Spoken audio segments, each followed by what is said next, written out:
ভারপ্রাপ্ত প্রধান শিক্ষক দ্বন্দ্বে জর্জরিত গাইবান্ধার সাজুলপুর উপজেলার Kantanagar Binoybhushan high school 2 October বুধবার সকাল থেকে প্রতিষ্ঠানের দুজন ভারপ্রাপ্ত প্রধান শিক্ষকের দ্বন্দ্ব নিরসন ও প্রতিষ্ঠানে শিক্ষার পরিবেশ ফিরিয়ে আনতে প্রতিকার সমাবেশের আয়োজন করে সাবেক ও বর্তমান শিক্ষার্থীরা। দ্বন্দ্ব নিরসনে প্রতিকার সমাবেশে কান্তনগর বিনয়ভূষণ হাই স্কুলে দীর্ঘ আলোচনা পর্যালোচনার পর ভারপ্রাপ্ত প্রধান শিক্ষক হিসেবে তপন কুমার বক্সিকে বহালের সিদ্ধান্ত অভিভাবক, শিক্ষক, সাবেক ও বর্তমান শিক্ষার্থীদের। সভায় ইউপি চেয়ারম্যান সহ প্রতিষ্ঠানের শিক্ষক, শিক্ষার্থী ও এলাকার সচেতন অভিভাবকবৃন্দ উপস্থিত ছিলেন। সভায় বক্তারা প্রতিষ্ঠানের উন্নয়নের স্বার্থে সকল দ্বন্দ্ব, প্রতিহিংসা ভুলে শিক্ষার্থীদের শিক্ষার মান বৃদ্ধিতে ভূমিকা রাখার আহ্বান জানান। তবে সভায় প্রতিষ্ঠানের ভারপ্রাপ্ত প্রধান শিক্ষক দাবিদার তপন কুমার বক্সি তার দাবির বৈধতা তুলে ধরেন এবং এর সুষ্ঠু সমাধানের দাবি জানান। এ বিষয়ে জানতে অপর ভারপ্রাপ্ত প্রধান শিক্ষক দাবিদার আবু হোসেন মণ্ডলের নিকট জানতে চাইলে তিনিও নিজেকে বৈধ ভারপ্রাপ্ত প্রধান শিক্ষক দাবি করেন। প্রতিষ্ঠানের সাথে অনতিবিলম্বে এ সমস্যা সমাধানে একজন বৈধ ভারপ্রাপ্ত প্রধান শিক্ষককে নির্বাচন করে পদায়নের দাবি জানান সচেতন এলাকাবাসী ও অভিভাবক মহল।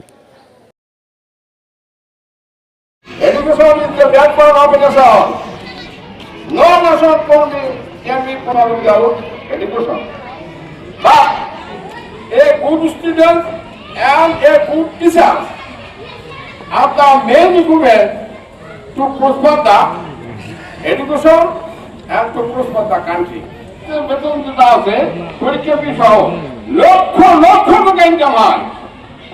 ওইটা যদি সততার সহিত একটা হেডমাস্টার কিংবা কমিটি পরিচালনা করে তারা সোনা দিয়ে বিল্ডিং করা সম্ভব। যদি সততার সহিত করতেন তারপর ওই গেট কেন কয়েকটা গেট লাগান দেখতে হবে। এই সমস্ত বেসরকারি শিক্ষা প্রতিষ্ঠান কিন্তু এইরকম নয় যে খুঁজা খুঁজে বলে যাবে আয় খায়, এরকম নয়।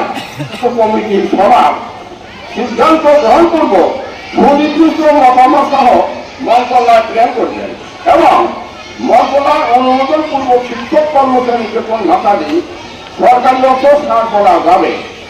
অভিযোগ প্রমাণিত হলে সংশ্লিষ্ট শিক্ষক কর্মচারী বেতন ভাতা দিয়ে সরকারি অংশ আংশিক অফিস সম্পূর্ণ স্থগিত অফিস সেই অংশ বাতিল করে করলে হবে। তবে আমি মনে করি দুর্নীতিযুক্ত অর্থ আত্মসাৎকারী কোন শিক্ষক কর্মচারী এই বিদ্যালয়ে থাকতে পারবে না।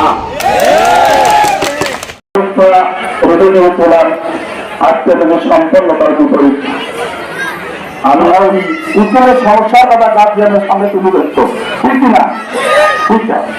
এখন আগে যখন আমি ক্লাসে যদি আসতাম, যদি একটু আসতে দেরি হতো ওখানে তখন আমার শিক্ষক, আর এখানে সম্পূর্ণ উল্টো শুনতেছি, শিক্ষক এখানে উল্টো গেছে, ছাত্রকে যে শিক্ষক আছে কেবল কর্তৃপক্ষ যেখানে কমিটি একটা দক্ষ কমিটি নিয়ে আসতে পারেনি আজ পর্যন্ত এই কয়েক বছরে। কমিটি যদি নিয়ে আসতো শিক্ষকও ঠিক হতো। এখানে শিক্ষক একজন দক্ষ শিক্ষক প্রয়োজন, দক্ষ শিক্ষক প্রয়োজনের থেকে এটি একদম আমি আমার সন্তানের ভবিষ্যৎ চাই। আমার ক্লাসে যায় হলো 10 মিনিট পরে, ক্লাসে যায় আসে 10 মিনিট আগে। আমি ওরা তো আহ্বান জানাবো যদি বলতে পারে যে রুলের মাস্টার 10 মিনিট পরে ক্লাসে গেছে এবং 10 মিনিট আগে ক্লাস থেকে বাইরে হয়ে গেছে, আমি তাদের চাকরি খাইতে দিন যাবো। পরিবারে আমাদের স্কুল প্রতিষ্ঠানে যদি ভালো পরিবেশ না পাই, আমরা যদি একটা ভালো পরিবেশ না দেন তাহলে আমরা কিভাবে বাচ্চায় নার্সিং করবো? এটা আমার প্রথম একটা উদাহরণ আহ্বান থাকবে। তো এই প্রেক্ষিতে নেভুলে একটা কথা বলেছিলেন যে give me a good mother, I will give a good nation. তো ওই প্রেক্ষিতেই বলতে চাই যে আসলে অ্যাজ লাইক অ্যাজ নেভুলেনের পরিশ্রমটা উদ্ধৃত করে বলতে চাই যে আমাদের একটা সুষ্ঠু পরিবেশ দেন, আমরা আপনাদেরকে ইনশাআল্লাহ আশা রাখি একটা ভালো ছাত্র, ভালো সন্তান উপহার দেওয়ার চেষ্টা করবো। তার বিষয় হচ্ছে মেয়েদের কর্মজীবনের অবস্থা খুবই বেগতিক। যারা সহকারী শিক্ষিকা বৃন্দ আছেন এবং যারা যে মেয়েগুলো নামাজ পড়ায় আমার শিক্ষার্থীরা, তার নামাজ পড়ার ব্যবস্থার কথা অনেক দিন থেকে বলে আছে। কিন্তু তো নামাজের একটা ঘরের ব্যবস্থা অবশ্যই আমি আজকে এই মিটিংয়ের মধ্য দিয়ে জানাচ্ছি। দুজন প্রধান শিক্ষক যাবে। আমাদের মূল আলোচনা হচ্ছে আজকের অনুষ্ঠানে সমস্যা লিপিবদ্ধ করা এবং এই সমস্যা কোনো একজন প্রধান শিক্ষককে দিয়ে এটি দূর করা। এবং দুজন প্রধান শিক্ষক একটা প্রতিষ্ঠানে চলতে পারে না ওই সমস্যা সমাধান করার জন্য।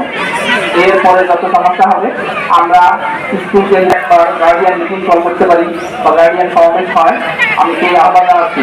একাডেমিক যে বিষয়গুলো আছে এগুলো আমরা প্রাক্তন ছাত্রগুলা তো সমাধান করতে পারবো না, এখানে একাডেমিক ভাবেই আমরা সলিউশন নিয়ে আসবো, এটা সময়ের প্রয়োজন। কেউ হয়তো বা তার ব্যক্তি স্বার্থে, কেউ তার এই অর্থনৈতিক স্বার্থে। এখানে যারা শিক্ষক আছেন তারা বিভিন্ন জায়গা থেকে আসেন শিক্ষা দান করার জন্য।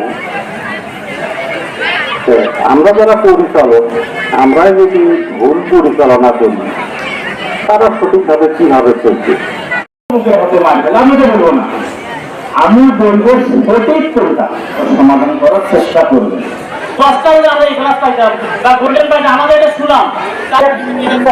সবাই একত্র হয়ে আমাদের প্রতিষ্ঠানকে আল্লাহ রাস্তায় আপনারা সবাই দাঁড় করান।